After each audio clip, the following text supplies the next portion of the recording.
이 서가모니 부처님이 오신 날, 이날을 찬양하고 또 모든 중생들이 구원을 얻기를 염원하는 마음으로 등일을 밝히는데, 우리가 난다라고 하는 여지인의 그 등 설화는 전부 다 알고 있으실 겁니다. 그러나 오늘날 난다의 이 빈자의 1등이라고 하는 이 설화가 많이 변질이 돼서 복을 추구하는 그런 행사로 머물고 있는 것 같습니다. 오늘 우리가 올린 연등은 각 교화 단원들이 함께 저 연꽃을 접어서 올렸습니다. 석가모니 부처님을 경배하고 찬양하면서 우리가 복과 지혜를 닫고자 하는 염원들을 모아서 연등을 오늘 올렸습니다. 우리들의 이 염원이 세계의 평화를 이루고 각 가정에 늘 행복의 노래가 불려지기를 축원을 드립니다. 그리고 이제 두 번째로는 조파에 떠오르는 것은 탄생계다 그러죠. 천상천하 유아 독존, 일체계고 아당 안지하려다. 이것이 우리가 이제 불교 서가모니 부처님의 탄생계다 그렇게 얘기를 합니다. 석존의 탄생의 의미가 가장 잘 드러나 있는데, 이 우주 공간에 가장 존귀한 부처님께서 일체 모든 중생의 고통을 다 면해서 평안케 하리라는 이런 말씀이죠. 우리가 아시다시피 부처님께서 태어나서 한 손은 하늘을 향하고 한 손은 땅을 향해서 천상천하 유아 독존을 얘기를 했다고 하죠. 그래서 이 우주 공간에 하늘과 땅 사이에 가장 존귀한 자신을 이야기를 하고, 이 자기는 유아라고 하는 것은 우주를 관통한 큰 사람이다, 적은 사람이라 큰 사람이다, 이런 뜻을 가지고 있죠. 그래서 유아 독존은 서가모니 부처님만이 유아 독존이 아니라 모든 일체 중생들이 다 유아 독존이라고 하는 것을 말씀을 하시는 것이다. 이 탄생계가 인간의 존엄성에 대한 선언을 하는 것이고 생명과 평화의 자유선언이다, 이렇게 이야기를 해서, 서가모니 부처님께서 이 사바세계에 오신 것은 일체 중생을 구원하기 위한 것이 아니라 모든 사람들에게 너는 부처라고 하는 것을 깨우쳐 주기 위해서 오셨다고 하는 이 탄생계의 의미를 말씀을 하십니다. 그래서 오늘 부처님 오신 날 이 연등의 의미와 탄생계의 의미를 함께 우리가 생각하시면서 오늘을 맞이했으면 좋겠습니다. 저는 부끄럽지만 아주 유치한 의문을 가진 적이 있습니다. 서품 2장에 보면 대종사님께서 금강경을 보시고 석가모니 부처님은 성인들 중에 성인이라 이렇게 말씀하시면서 나의 연원을 부처님께 정하노라 그러셨죠. 그러시면서 하시는 말씀이 불법은 천하의 큰 도다 그렇게 말씀하시면서 불법을 주체 삼아서 완전 무결한 세회상을 건설하겠다, 이런 선언을 서품 2장에서 우리가 받들게 됩니다. 저는 이 법문을 처음 받들면서 이러한 생각을 해봤습니다. 서가모니 부처님께서 그렇게 큰 성인이라고 하시다면, 불교가 그렇게 천하의 큰 도라고 한다면 왜 대종사님께서 원불교라는 별도 종단을 만드셨을까? 차라리 불교에 들어가서 불교의 하나의 종파가 되셨으면 훨씬 더 교화하기도 쉽고, 그리고 사람들에게 많은 부처님 법을 전할 수 있었을 텐데 왜 독립된 종단을 만드셨을까? 지금도 그 불교의 불상만 모셔놓기만 하면은 수많은 사람들이 와서 경배를 하고 부처님만 모시면 먹고 살 것 걱정 없다고 그러거든요. 그래서 우리 교무들도 불상을 모셔놓으면 훨씬 살기가 쉽고 교화하기도 쉬울 텐데 왜 대종사님께서 이렇게 별도의 종단을 만드셨을까? 그런 생각을 했습니다. 그런데 오해하지는 마셔요. 제가 교무돼서 이런 의문을 가졌던 건 아니고 교무되기 전에 이 대종경을 보고 그런 의문을 가졌었습니다. 저와 같은 의문을 가지신 분이 있다면 오늘 이야기가 좀 실마리 되지 않을까, 푸른 해답이 되지 않을까 생각이 들었는데, 작년 제가 부처님 오신 날 과제를 드렸죠. 기억나세요? 기억나시는 분 있어요? 제가 아마 이 과제를 드리고 질문하는 것이 실제 여기 나가면 법당문 나간 순간 잊어버리는데 1년 전 것을 어떻게 기억하라고 하는지 아마 저보고 좀 고약하다 그런 생각을 하실 것 같습니다. 제가 그때 질문을 그렇게 드렸죠. 부처님 8상과 대종사님 8상을 같이 10상을 연말을 하셔서 부처님과 대종사님이 다른 점이 뭐고 같은 점이 뭔지 한번 연말을 좀 해보십시오. 제가 그렇게 과제를 드렸었죠. 그래서 오늘 그 내용을 가지고 함께 하시겠습니다. 영상 좀 띄워주실래요? 부처님의 일생은 8상으로 이렇게 구분을 짓고 대종사님의 일생은 10상으로 구분을 짓습니다. 이 8상과 10상은 8상은 서가모니 부처님의 일생의 변곡점을 이루었던 8가지를 핵심적으로 잡은 것이고, 대종사님 10상은 대종사님의 일생의 변곡점을 가져왔던 것들을 기념해서 10상으로 이렇게 구분이 되어 있습니다. 그래서 이 8상과 10상을 보시면은 서가모니 부처님과 대종사님이 같으신 분이 있고 또한 다른 부분이 있습니다. 이 같은 부분과 다른 부분을 알아야 대종사님께서 연원을 다셨던 이유를 아실 수 있고, 또한 그 다른 점을 알아야 대종사님께서 왜 불교의 종파에 들어가지 않고 원불교의 독자적인 종단을 만들었는지를 아시게 될 것이라고 봅니다. 8상의 첫 번째 보면은 도솔레이상, 비람강생상이죠. 첫 번째가 도솔레이상이고 비람강생상인데 대종사님 10상에는 지금 없죠. 모든 종교는 기성 종교든 새로운 신흥 종교든 모든 종교에게는 그 종교 창조자의 창시자의 탄생 비화를 가지고 있습니다. 불타께서는 서가모니 부처님께서는 도솔천 내원궁에 계셨다. 즉 태어나기 전에 전생에 도솔천 내원궁에 계셨다고 하는 것이 도솔내의경입니다. 그리고 이 사바세계에 태어나서 마야 부인의 옆구리에서 태어나서 천상천하 유아 독전을 말씀하신 것을 우리가 비람강생상이다 이렇게 얘기를 합니다. 예수님은 동정녀 마리아에서 태어났습니다. 그리고 또한 박역거세는 알에서 태어나셨습니다. 단군은 곰이 여자로 변해서 태어나셨습니다. 인류의 많은 역사들은 보면은 개국이 되었던 종교 창시자가 되었던 모든 이런 설화를 가지고 시작을 합니다. 그렇게 이런 설화를 신화를 통해서 사람들에게 그 창조주를 신격화시키고 그 종교의 우월성을 강조하는 것입니다. 제가 읽었던 책 중에 조셉 캠벨이 썼던 신화라는 책이 있습니다. 이 책에 보면은 인류의 역사는 특히 모든 종교의 창조에는 어김없이 신화가 등장을 합니다. 이 신화는 출생에서부터 시작을 합니다.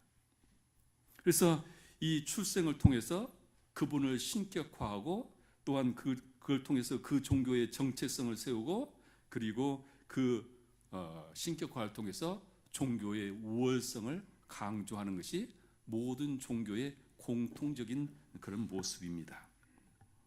그래서 모든 과거의 종교는 창시자의 출생을 신비화하고 신격화했는데 오늘날의 과학으로 보면은 도저히 그것을 우리가 이해할 수 없는 부분들입니다. 사실 요즘도 어느 곳에서는 동정녀 마리아에게서 태어났다고 주장하는 사람도 제가 듣기는 했습니다만은, 그러나 우리가 과학적인 사고로 보면 도저히 이해할 수 없는 부분이지만 이렇게 신격화를 했습니다. 그런데 왜 대종사님의 10상에는 출생에 대한 이야기가 없을까? 왜 없을까? 우리가 이걸 분명히 알으셔야 한다고 봅니다. 왜 대종사님의 출생은 신격화시키지 않았을까? 대종사님께서 직접 그렇게 말씀하셨어요. 내가 다생겁내로 많은 회상을 열어왔으나 이 회상이 가장 판이 크다. 당신 스스로 얘기를 하셨어요. 당신 스스로 과거 생의 수많은 생을 다녀가시면서 회상을 열었고, 이제 새로운 회상은 그 과거에 내가 열었던 회상보다 훨씬 크다는 말씀을 하셨습니다. 그러면 우리는 후래 제자들이 할 일이기도 하지만은 대종사님을 얼마든지 신격화해서 대종사님을 우리가 우월한 우리의 원불교를 내세울 수 있을 텐데 왜 대종사님을 신격화하지 않았을까? 대종사님의 가장 심통제자고 하는 정산종사께서 그러셨어요. 대종사께서 이 회상을 여실 준비로 여러 땅에 여러 차례 이 땅에 수생하셔서 혹은 드러나게 혹은 숨어서 이 나라에 많은 인연을 심어 놓으셨다 그러셨습니다. 그렇다고 한다면은 우리 정산종사께서 우리 그 성비 비문에 보면 대종사님은 집군성이 대성이다.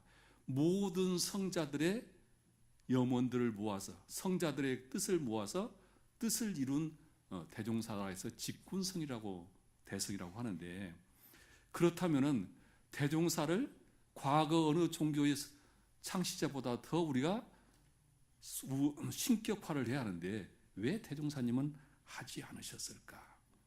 여기에 원불교와 불교 또한 다른 종교와의 차별된 정체성이 있습니다. 대종사님께서 후천개벽의 새로운 종교를 표방하고 원불교를 개개할 수밖에 없었던 뜻이 바로 여기 처음에 우리는 볼 수가 있습니다. 대산종사께서 그런 말씀을 하셨어요. 자신의 출생을 또 성자들의 출생을 계속 그렇게 신격화하고 신비화하면은 도가의 도맥이 끊어지게 된다. 그 사람 아니면은 도맥이 더 이어지지 못한다. 그래서 과거 노대 종교들 보면은 꼭 말세가 나오죠. 말세 얘기가 나오는 것은 그분의 이어갈 수 있는 성자가 태어날 수 없게 만들었기 때문에 말세 얘기가 계속 나옵니다. 또 이 신비화를 시키면은 더 이상 인류를 구원할 수 있는 구세주가 출생할 수가 없는 것이다. 이렇게 말씀하셨어요. 또 하나는 사람의 출생을 신격화하고 하게 되면은 사람들은 이 숙명론에 떨어지게 된다. 그래서 우리가 좋은 가문에 태어나면 세세생생 좋은 가문으로 태어나고, 내가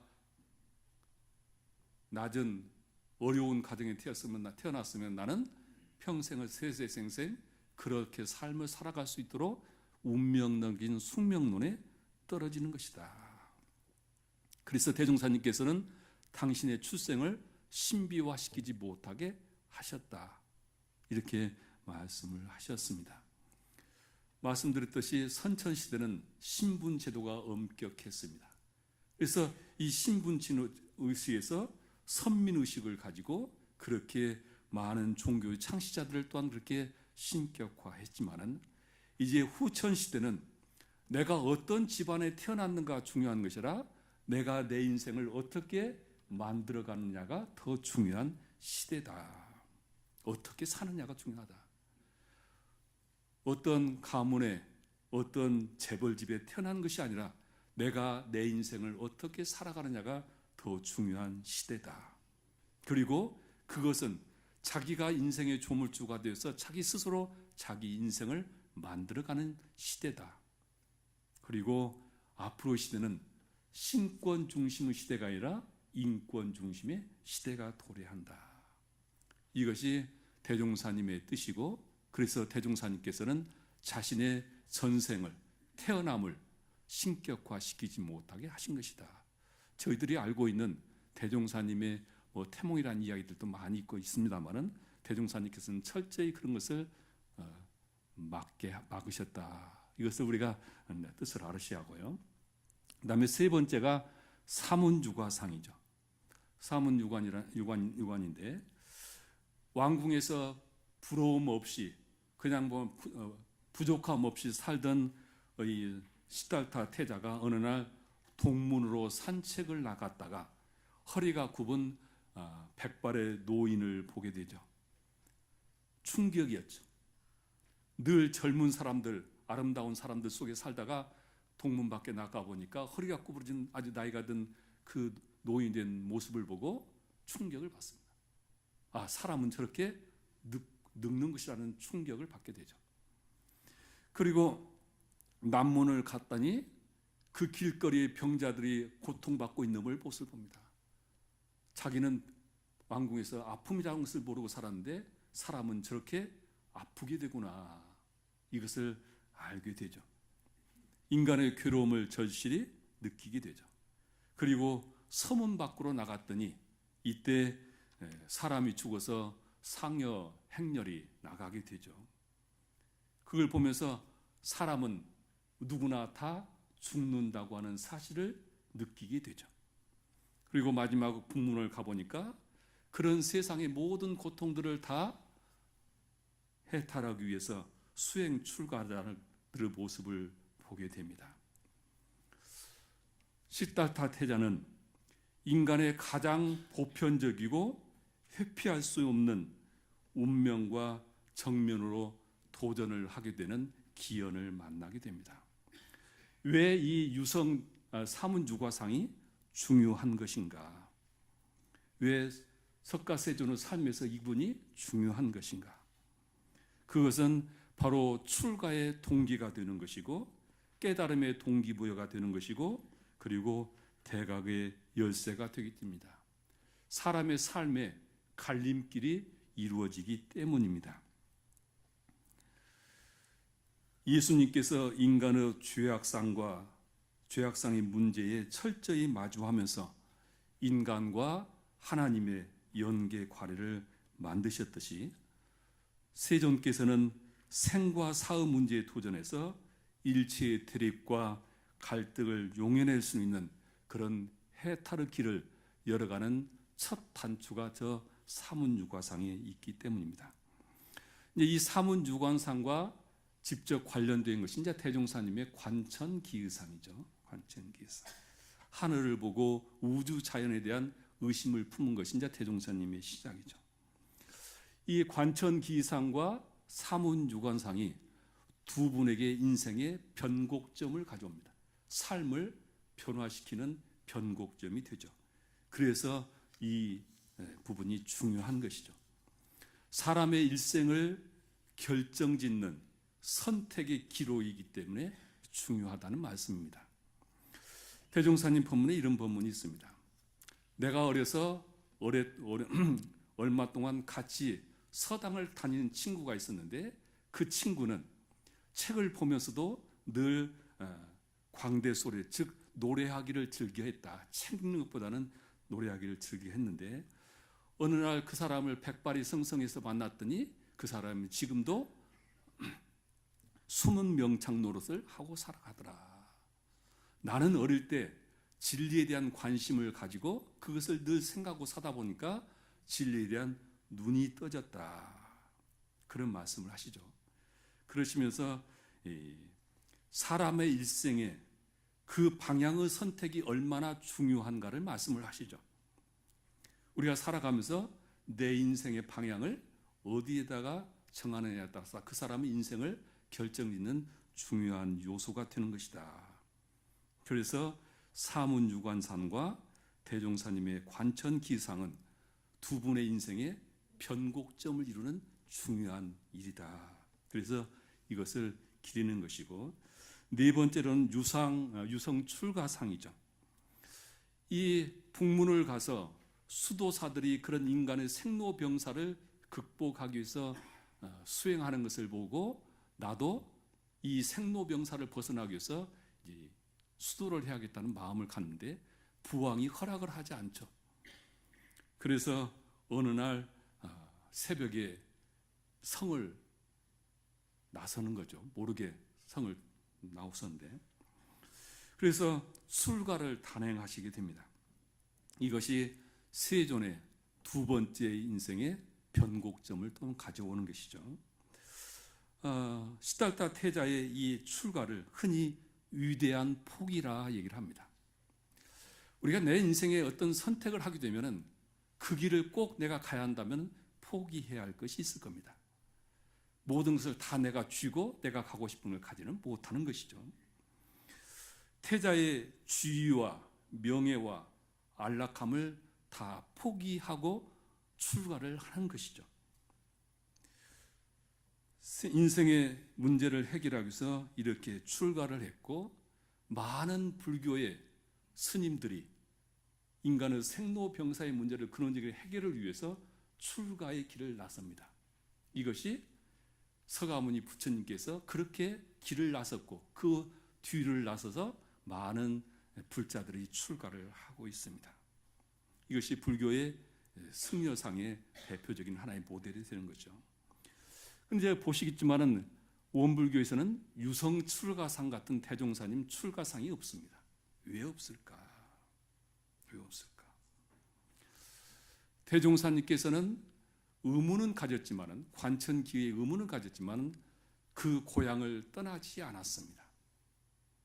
그 고향에서 성장을 하고 서당을 다니고 그 고향에서 삶을, 우리 인간들과 똑같은 삶을 살으셨습니다. 그래서 서가모니 부처님처럼 인생의 다른 변곡점을 만들지 않으셨습니다. 대종사님께서는 생활하시면서 그곳에서 구도를 하시면서 자신의 인생의 문제를 해결하고자 하셨습니다. 원불교의 내가 참다운 신자가 되기 위해서, 교도가 되기 위해서 나는 출가를 해야겠다고 출가를 최고의 가치로 생각한다면 그것은 잘못된 선택일 겁니다. 대종사님께서는 출가를, 그 자기 생활을 벗어나지 않고 그곳에서 수행을 하셨습니다. 대종사님께서 이렇게 하신 것은 앞으로의 종교는 생활을 떠나서 특별한 어떤 종교 생활 체험이 아니라 생활 속에서 종교의 가치를 실현하는 종교를 만들고자 하는 뜻이 있었고, 이것이 앞으로 새로운 시대에 사람들에게 종교의 가치라는 뜻을 내포하고 있다고 저는 봅니다. 다음 해가 설산수도상이죠. 시달타 태자는 유성 출가를 해서 내 모든 생로봉사의 고통을 벗어나기 위해서 정진을 하기 위해서 마가다국 서쪽에 있는 설산으로 들어가죠. 그곳에서는 과거 수많은 인도의 수행자들이 수행을 했던 곳입니다. 그 6년 동안 완전 피골이 상접한 그런 수행을 하게 되죠. 가부좌를 들고 수도하는 모습을 우리가 설산수도상이다. 그래서 6년 동안 저렇게 수행을 하죠. 이 모습은 불교에서 많은 수행자들이 장좌불화를 하고 토굴에서 수행을 하죠. 그게 바로 저 부처님이 살아셨던 수행자의 모습을 닮아가는 것이고, 그것이 불교에서 지향하는 승단의 모습들입니다. 그런데 대종사님께서는 설산수도상에 견줄 수 있는 새로운 인생의 변곡점을 만듭니다. 그것이 삼령기원상이죠. 대종사님께서 삼바째 마당바 위에 그 어린 나이에 올라가서 5년 동안 기도를 하는 것으로 수행을 시작합니다.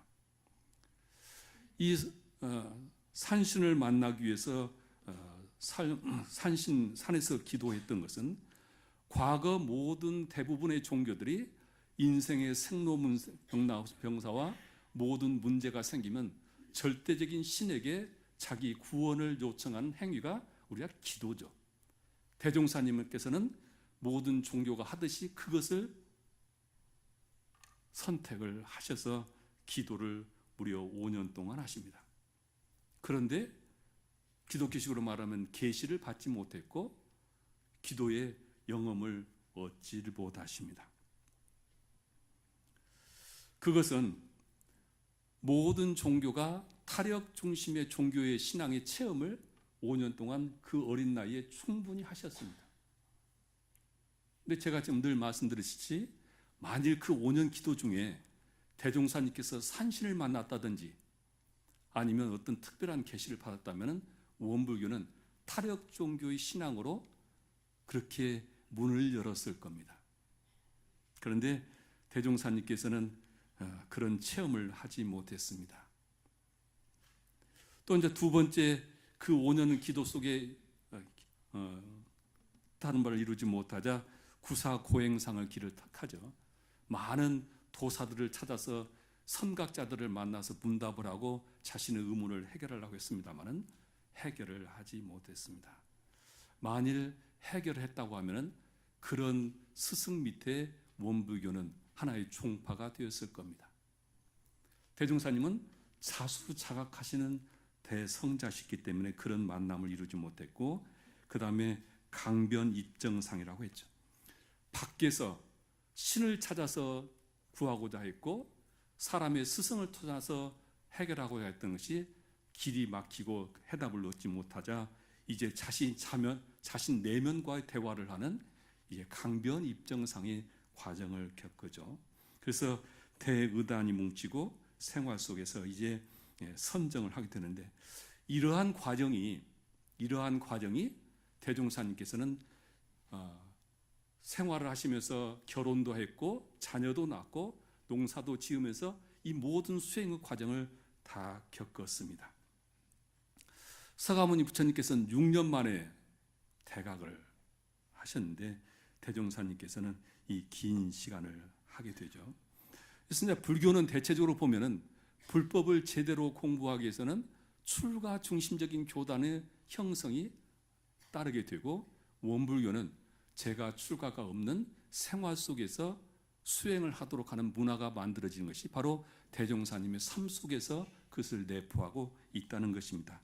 다음 6번째가 수화항마상이죠. 깨달음을 얻었다.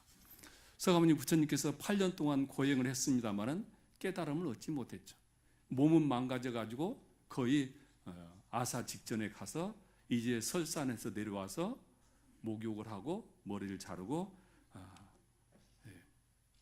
이때 촌장의 딸 수자타를 만나서 우유를 마시고 그리고 보리수아라에서 7일 동안 마지막 정진을 해서 깨달음을 얻었다. 고행만으로는 깨달음을 얻을 수 없다. 중도를 행해야 한다고 하는 이제 부처님께서 깨달음을 얻고 사제팔정도 법문을 하기 시작하죠.